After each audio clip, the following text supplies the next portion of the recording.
Om Sairam. Welcome back to our channel Pavitra talks. మన వారాహ్యమకి నమస్కారం చేసుకుంటూ ఈ వీడియో స్టార్ట్ చేస్తున్నానండి.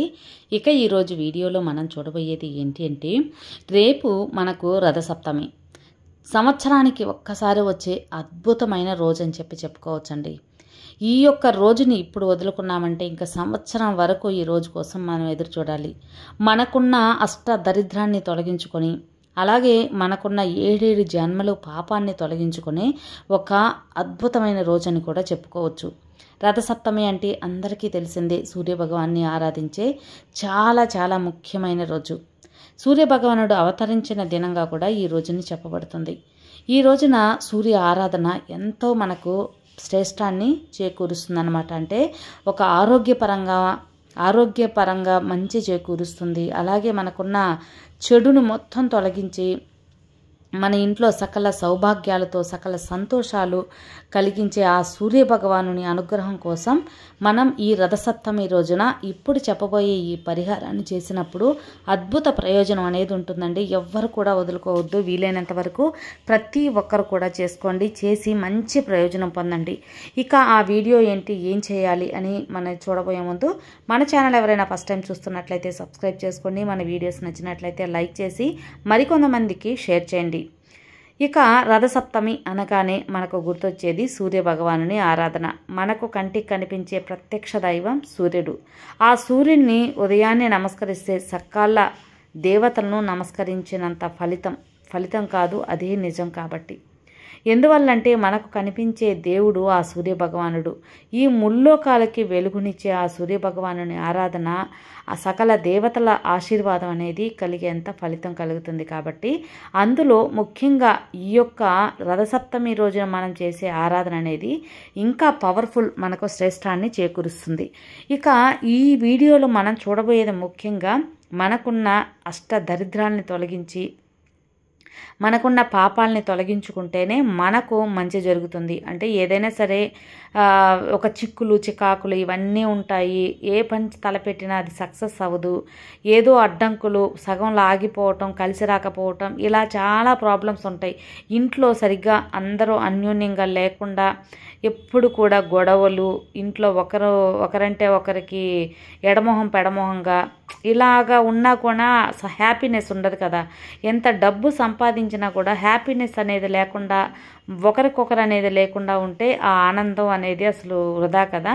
ఇలాంటి మనకున్న దరిద్రాలు పోగొట్టడానికి, అలాగే డబ్బు పరంగా ఎవరైతే ఇబ్బంది పడుతున్నారో అలాంటి దారిద్ర్యం కూడా దూరం అవ్వటానికి మనం ఈ రథసప్తమి రోజున ఇప్పుడు చెప్పబోయే ఈ పరిహారం అనేది చేసుకోండి. ఇక ఏంటి అంటే, ఒకే ఒక జిల్లేడు ఆకు దొరికినా చాలండి, మీకు అద్భుతంగా మీ యొక్క దారిద్ర్యాన్ని దూరం చేసుకోవచ్చు. అంతేకాకుండా మనకు ఒక పిడికెడు గోధుమలు అనేది కూడా కావాలి.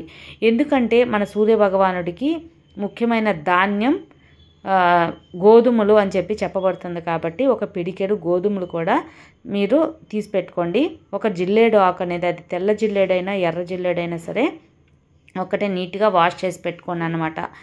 మామూలుగా అసలు జిల్లేడు ఎందుకు ఈ పరిహారానికంటే, జిల్లేడు చెట్టుకి జిల్లేడు ఆకుకి ఈ యొక్క సూర్యభగవానుడికి చాలా అన్యోన్య సంబంధం ఉందండి. ఏంటంటే అసలు 365 రోజులు కూడా నీరు లేకుండా ఓన్లీ సూర్య రశ్మితో, సూర్యశక్తితో మాత్రమే బ్రతికే మొక్క జిల్లేడు మొక్క.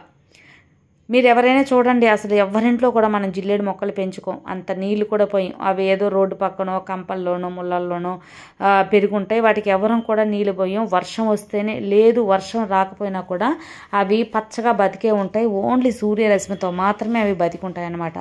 విధివిగా కూడా ఎక్కడంటే అక్కడ ఉంటాయి. ఇప్పుడు చాలా వరకు మనకు ఫ్లాట్స్, అపార్ట్మెంట్స్ పడిపోయిన తర్వాత చాలా వరకు అరుదు, కానీ ఎక్కడైనా సరే విధివిగా దొరికే మొక్క ఈ జిల్లేడు మొక్క. అందువల్లే నీరు లేకుండా సూర్యరశ్మితో బతికే మొక్క కాబట్టి ఈ జిల్లేడు మొక్క చాలా సూర్యభగవానునికి సంబంధం ఉందని చెప్పి ఈ యొక్క మొక్కను మనం ఈరోజు పరిహారంగా తీసుకుంటున్నాం. ఒకే ఒక ఆకు సంపాదించండి. అది పొద్దున్నే చేసినా సరే, లేదా సాయంత్రం చేసుకున్నా సరే, మధ్యాహ్నం 12 గంటల లోపల కూడా ఈ యొక్క పరిహారం అనేది మీరు పూర్తి చేసుకోవచ్చు. లేదు అంటే మీరు సాయంత్రం కూడా ఈ పరిహారం అనేది మనం చక్కగా చేసుకోవచ్చు అన్నమాట. ఒకే ఒక జిల్లేడు ఆకు మీద చక్కగా కడిగి పసుపు కుంకుమ పెట్టేసి ఒక పిడికెడు గోధుమలు, అందులో పెట్టండి. పెట్టి మీరు ఒక ప్లేట్లో పెట్టి, మామూలుగా ఇంట్లో మనం స్నానం చేశాక చక్కగా దీపం మనం పూజ అనేది చేసుకుంటాం కదా. చాలామంది సూర్యుడు బయట వచ్చి రథం ముగ్గేసుకుంటారు, చిక్కుడుకాయలతో రథం అనేది చేసుకొని అదే వచ్చి మన సూర్య భగవానుని ఆరాధనగా కూడా చేసుకొని పూజ ఒక్కొక్కరు ఒక్కొక్క విధంగా అనేది చక్కగా చేసుకుంటూ ఉంటారనమాట. ఎలా చేసుకున్నా కూడా ఈ పరిహారం అనేది తప్పకుండా చేయండి. ఒక జిల్లేడు ఆకుని కడిగి పసుపు కుంకుమ పెట్టి ఒక ప్లేట్లో పెట్టుకొని దాంట్లో పిడికెడు గోధుమలు అనేది పెట్టండి. తర్వాత మీరు మీ బాల్కనీలో అయినా సరే, లేదు అంటే మీ యొక్క మిద్దె పైన అయినా సరే, మీకు బయట సూర్యుడు కనిపిస్తున్నాడు అంటే ఎక్కడైనా సరే మీరు ఆ సూర్యుడికి నైవేద్యంగా ఆ గోధుమల్ని జిల్లేడు ఆకుపైన అనేది పెట్టండి. అంతేకాకుండా ఈ యొక్క ఒక గిన్నెలో కూడా మీరు పూజ రూమ్లో గోధుమలు అనేది పోసి పెట్టండి. తర్వాత రోజు చక్కగా పక్షులకు వాటికి ఆహారంగా కూడా వేసేయచ్చు అనమాట. అదేవిధంగా మీరు ఎక్కువగా ఆ వరితో ధాన్యం తినకుండా చపాతీలు కానివ్వండి, గోధుమ రొట్టె, గోధుమ దోశలు, గోధుమ ఉప్మా అంటే గోధుమతో సంబంధమైన ఆహారం అనేది రేపు తీసుకొని ఇలా కూడా మనం ఆ యొక్క పూజ ఉపవాసం అనేది కూడా చేసుకోవచ్చు అన్నమాట. వీలైనంత వరకు అలా చేయడానికి కూడా ప్రయత్నించండి చేయగలిగిన వాళ్ళు. అదేవిధంగా ఎవరికైనా సరే మనం గోధుమలకి సంబంధించిన ఆహారాన్ని పేదవాళ్ళకి ఆహారంగా దానం చేసినా కూడా చాలా మంచి ఫలితం ఉంటుంది. అలాగే పక్షులకు వాటికి మనం ధాన్యం గోధుమలు వేయచ్చు. అదేవిధంగా ఆవులకి గోధుమల్లో బెల్లం కలిపి కూడా అరటిపండుతో కానీ కలిపి ఆహారంగా కూడా పెడితే కూడా చాలా మంచిదన్నమాట. అంటే ఏదో ఒక విధంగా మనం ఆ యొక్క గోధుమల్ని మనం దానం చేయటం ఇలా చేస్తే చాలా మంచి జరుగుతుంది. అదేవిధంగా ఉదయాన్నే స్నానం చేసేటప్పుడు ఒక జిల్లేడు ఆకుని తీసుకొని మన 7 అంటే తల, కళ్ళు 2, చేతులు 2, కాళ్ళు 2 వీటికి తాకించి నేను తల ద్వారా చేసిన పాపాలు కానీ, లేదా కళ్ళ ద్వారా చూసిన పాపాలు కానీ, చేతుల ద్వారా చేసిన పాపాలు కానీ, కాళ్ళ ద్వారా చేసిన పాపాలు కానీ, తెలిసి చేసిన పాపాలు, తెలియక చేసిన పాపాలు, ఇవేమైనా నన్ను నా కుటుంబాన్ని బాధించకుండా ఉండాలి అని చెప్పి మనం సప్తమి దేవత దగ్గర అలాగే సూర్య భగవాన్ దగ్గర నమస్కారం అనేది చేసుకోండి. తప్పకుండా మన 7 పాపాలు అనేది పోతాయన్నమాట.